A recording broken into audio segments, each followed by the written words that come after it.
Imagine a workplace that was not organized with a tiny group of people at the top, the board of directors, the major shareholders, the executives, who make all the decisions that all the working people, the vast majority, have to live with, always having to do what they're told, always having to be the bottom of a pyramid. Imagine a different arrangement where workers were themselves part of the decision-making apparatus, where workers genuinely were also their own bosses, something most workers say is something they would love. Imagine a workplace organized democratically so that all the people who work at a place participate in making the decisions that, after all, they all have to live with. That was always the idea of democracy, that the people affected by decisions make them. And so if we really believe in democracy, don't we need to have it at the workplace? The place where we spend most of our adult lives, 9 to 5, 5 out of 7 days of every week?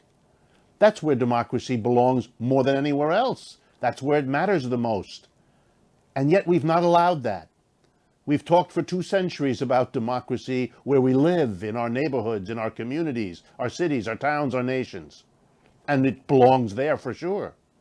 But how in the world can we expect there to be democracy in the political world if we don't have it in the economic world on which the political world sits? If we want real democracy anywhere, we've got to have it where we work. And that means changing the economic organization of our enterprises that produce the goods and services we all need. From the top-down, hierarchical, undemocratic capitalist way to the cooperative, democratic organization of enterprises that we've long needed and that the current crisis puts on the agenda for right now.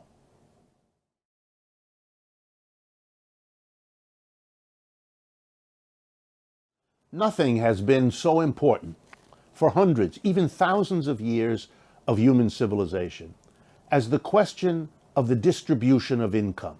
In other words, do we spread the goods and services that we produce in any economy more or less evenly across the society, giving everybody roughly the same, a little more, a little less, but roughly? Or do we allow there to be enormous gaps between a small number of people who gather a huge amount of the income into their hands and a vast amount of people who barely get by, if they get by at all?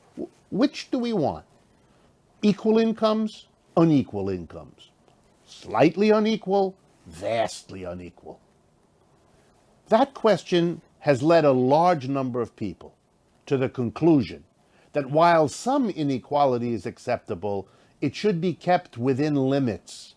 We should not allow vast accumulations of wealth in the hands of a tiny number and vast economic difficulty for most of the people. That's been the dream of radicals. It's been the dream of Democrats with a small d. It's been the dream of many. It was, for example, the dream of Thomas Jefferson in making the American Revolution back in the 18th century. How do you realize a roughly equal, an egalitarian distribution of income if you want one? That's been the conundrum, that's been the mystery, because everything that's been tried so far hasn't succeeded, at least in most of the world, most of the time.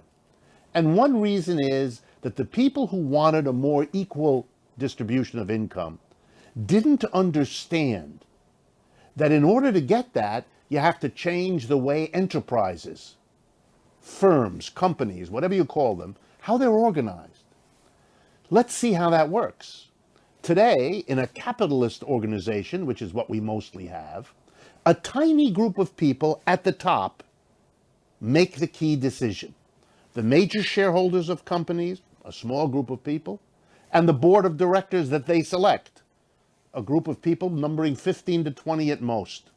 They're the ones who make a crucial decision. What portion of the profits, of the net revenue of a company, are distributed to whom? They're the people who decided, for example, starting in the 1970s, to give enormous pay packages to the top executives of a company, to give millions, then tens of millions, and now to some executives, hundreds of millions of dollars, while everybody else gets none of the profits, none of the net revenues distributed to them. Oh, sure, there's a handful of companies that have what they call profit sharing, but there are very few companies, and they don't share much of their profits either. Most profits in most companies are distributed by the board of directors and by the major shareholders who make the final decisions to a tiny handful of people. And that's where the inequality of income in our society comes from. It doesn't come from paying outlandish salaries to athletes, actors, nuh-uh.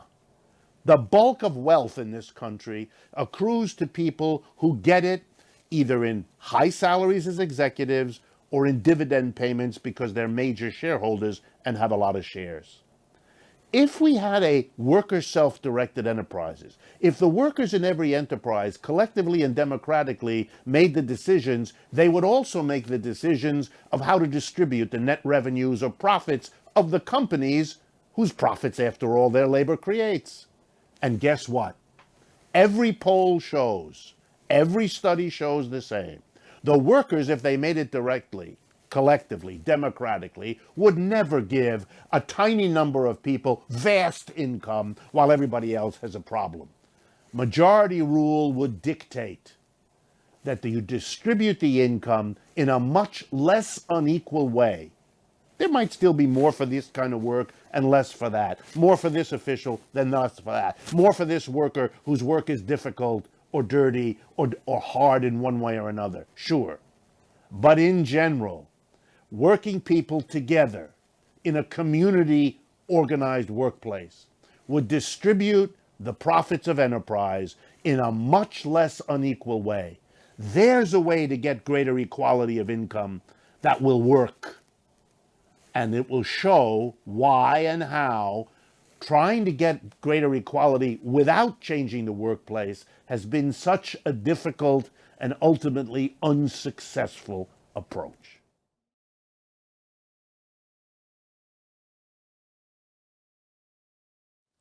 One of the important benefits of reorganizing our workplaces so that they are democratic, so that the workers collectively, one worker, one vote, make the basic decisions, what to produce, how to produce, where to produce, and what to do with the net revenues or profits. One of the benefits focuses on that thing I just mentioned, how to produce. Suppose workers at every workplace decided the how, what technology to use, what machinery, if any, what way of going about producing the goods and services that enterprise is focused on. Here's what we would have. Workers would not choose to use a technology that pollutes the air, that pollutes the water, that creates too much noise, that imposes too much stress. You know why not? Because they have to live with that. They're the front line. They're the ones who work in that office or that factory or that store, breathe that air, drink that water, hear that noise, live that stress. They don't want that. They understand that that could be more damaging than any gain in profit for the company that might come from using a toxic or dangerous technology.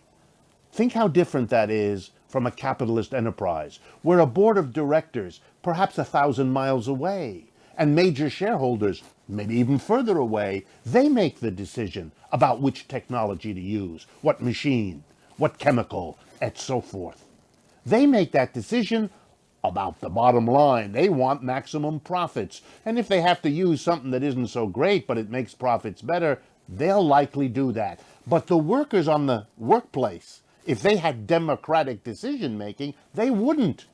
They'd rather forego an increase in profit if it damages their health.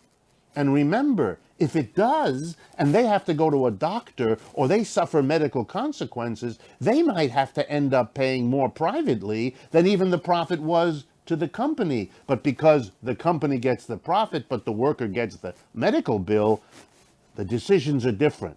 By democratic workplaces, we change that.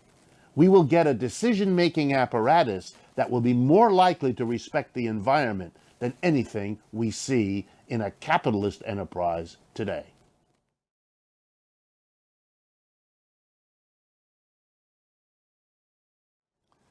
Imagine a workplace that's cooperatively organized, where the workers run the business collectively, cooperatively, and in a democratic way. The whole meaning of work will change. The very work experience will mean something different and shape your life as a working person completely differently. Why? Well, the answer is really quite simple. You become one kind of person if day in and day out you do the same job, in the same place, in the same way. When you're always taking the orders of other people, and that even if your job changes, it's for reasons never made quite that clear to you by other people with other objectives than whatever yours might be. Now imagine a change situation. You're part of the decision-making apparatus. You're part of what directs the enterprise. You're asked as part of your job, not just to do a particular function in a process, but you're part of the group that decides what the process is, when and how and in what ways it'll change. You're asked to develop your capacity to design work processes, to control them, to change them, to adjust them. It'll build up your capacities for control and design. It'll tap into your creativity in the way most jobs now never do. And it'll develop you as a person as a result. From drudge work to design work. It is something long overdue. It is the humane way to treat people in the work process, and it's long overdue.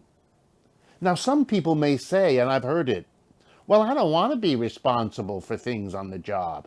I like it that other people take the responsibility. Well, you know, people used to say, I don't want to have to come to the job on time.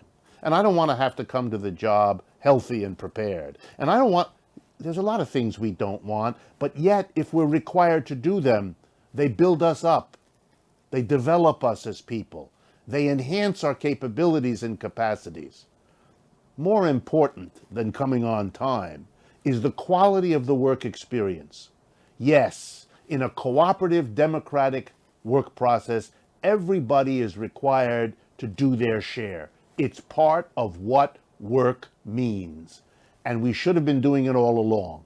And it's not been good for most of us to be excluded the way we normally see it in capitalist corporations. Exclusion for the mass of people from design, control, direction. We want to be included. We need to realize our full humanity to be included. Workers' self-directed enterprises, workers' cooperatives, is the way to transform the work process and in that process transform ourselves as human beings.